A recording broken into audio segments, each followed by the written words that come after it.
Las empresas tienen impactos a los derechos humanos, donde y como sea que operen. Estos impactos pueden ser positivos o negativos. En la actualidad, las empresas tienen presencia global, y eso significa también que sus impactos son globales.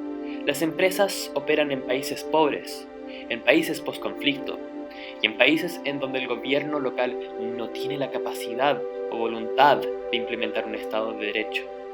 En este escenario tan complejo, no es siempre claro quién es el responsable de prevenir que las empresas cometan abusos en contra de los derechos humanos. ¿Es culpa de la empresa por pagar salarios que son inferiores a un salario suficiente para vivir? ¿O es el gobierno quien se encuentra en falta debido a que establece un salario mínimo legal que es inferior a la línea de pobreza? Las víctimas de los abusos de los derechos humanos se podrían encontrar atrapados entre dos actores que no tienen interés en hacer las cosas correctamente. En el año 2011, las Naciones Unidas estableció una serie de principios que definen las responsabilidades de los gobiernos y de las empresas de modo a resolver este dilema. Entonces, ¿a qué se refieren estos principios? Existen tres pilares. El primero establece que los gobiernos deben asegurar que las empresas no abusen de los derechos humanos de nadie. Esto se manifiesta mediante la adopción de legislación que prevenga dichos abusos, pero al mismo tiempo asegurando que dicha legislación sea implementada de manera efectiva. Algunas de las empresas multinacionales de mayor tamaño son propiedad y están siendo operadas por estados. Los principios rectores establecen que los gobiernos deben prevenir los abusos a los derechos humanos por parte de empresas, inclusive en el caso de que el Estado actúe como empresa. El segundo pilar establece que las empresas deben abstenerse de abusar de los derechos humanos, donde y como sea que operen.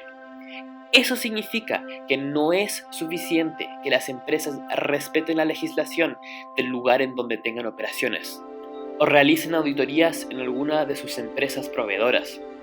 Las empresas deben saber cuáles son sus impactos a los derechos humanos y tomar medidas concretas para mejorarlos, inclusive cuando operen en países en donde el gobierno no necesariamente cumpla con su respectivo deber. Los principios rectores no establecen posibles lagunas en este sentido.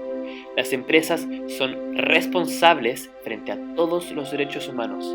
Construir una escuela o cavar un pozo no los exime de su responsabilidad básica de no empeorar la condición de sus empleados o miembros de la comunidad aledaña a sus operaciones.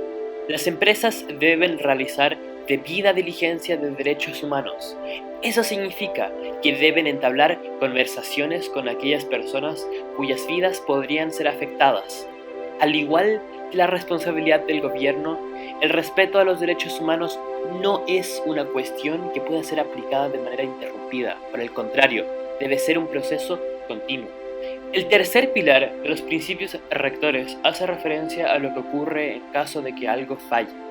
Si una empresa abusa de los derechos humanos, los gobiernos deben asegurar que sus sistemas judiciales o cualquier otro proceso legítimo permita que las víctimas puedan presentar una denuncia y que dicha denuncia sea investigada y resuelta. Las empresas también tienen esta obligación. Una parte esencial de la debida diligencia de derechos humanos es permitir que las personas que hayan sufrido afectaciones por parte de la empresa puedan presentar denuncias y puedan participar en procesos legítimos que permitan su rectificación. Cualquiera que sea el mecanismo de reparación elegido, el mismo debe ajustarse a los criterios de efectividad que están definidos en los principios rectores. En el caso de que el sistema de denuncias sea lento o costoso o se encuentre en un lugar remoto de difícil acceso, entonces el mismo no cumple con los criterios establecidos. Eso es lo que prescriben los principios rectores de la ONU sobre empresas y derechos humanos. Entonces, ¿cuál es la importancia de los mismos? En primer lugar, los principios fueron adoptados de manera unánime en el seno del Consejo de Derechos Humanos de la ONU. A partir de ahí, han sido endosados por gobiernos y empresas en el mundo entero. Al inicio nos habíamos planteado la interrogante de quién es el responsable de prevenir los abusos a los derechos humanos por parte de empresas. Gracias a los principios rectores de la ONU, sabemos ahora quién es el responsable. Eso significa que, en vez de ponernos a discutir sobre reglas a ser aplicadas, podemos ponernos a trabajar en su implementación.